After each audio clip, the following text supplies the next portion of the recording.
ғолибияти дастаи мунтахаби ҷумҳурии Тоҷикистонро ба ҳама ҳаводорону мухлисони футбол табрик менамоям.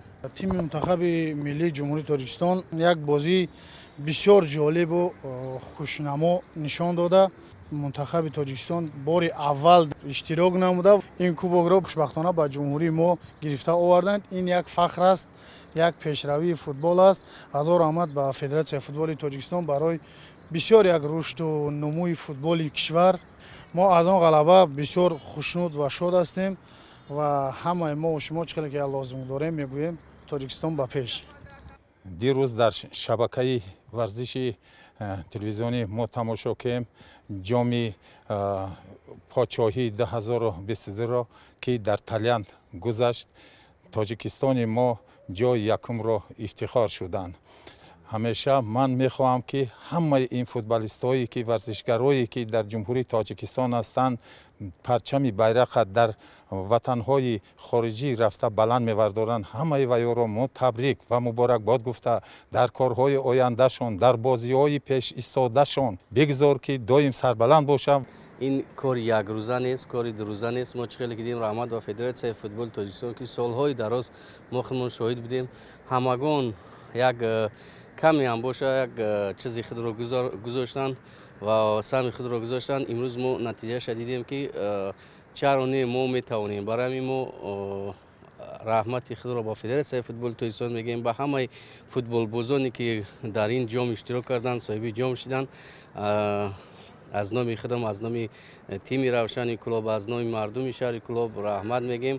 албатта тими Тринидад Тобаго, тими Малайзия ва алалхусус тими Тринидад Тобаго ки иштирокчии ҷоми ҷаҳон буд чанд бор ва ин як фикр мекунам як кори ҳар як осон ҳам нест ки бо ин тим ғолиб биёй.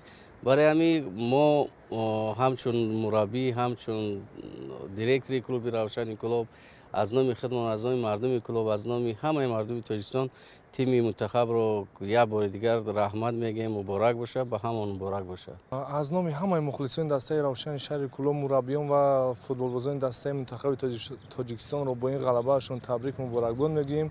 дастаи мунтахаби Тоҷикистон хеле бозӣ хуб нишон дод. алалхусус дар ин бозӣ дастфарвари равшани шаҳри клуб Муҳаммадҷон Раимов хеле бозии хуб нишон дод ва Эҳсони Панҷшанбе ва дарвозабон Рустам Ятим хеле бозии хуб нишон доданд. ва дастаи мунтахаби ҷумҳуриямон дар бозиҳои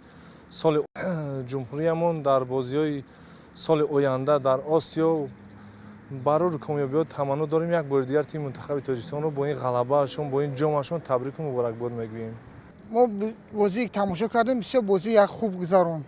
мо аввал ин ғалабаро ба тамоми ҷумҳурии Тоҷикистон, ба мардуми шаҳри Тоҷикистон, ба мухлисони футболи тоҷик муборакбод мегӯем ва бозам бурбориҳо мехоҳем ки дар ҷоми Осиё рохат гирифта, на ҳар команда рохат мегирад, на ҳар давлат рохат мегирад ба ҷоми Осиё.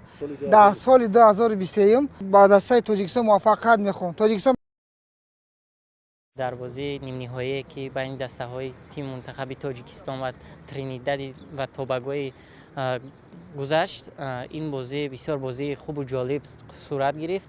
дар аввал тими мо голи аввалро сар дод.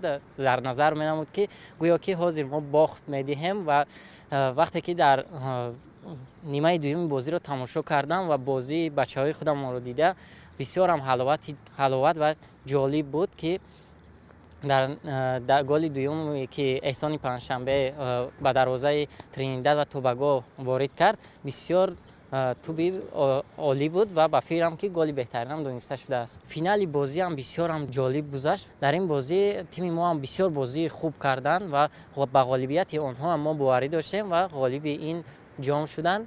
Kings Cup 2022 ба ҳамаи шаҳрвандони ҷумҳурии Тоҷикистон ман ҷомро муборакбод мегӯям.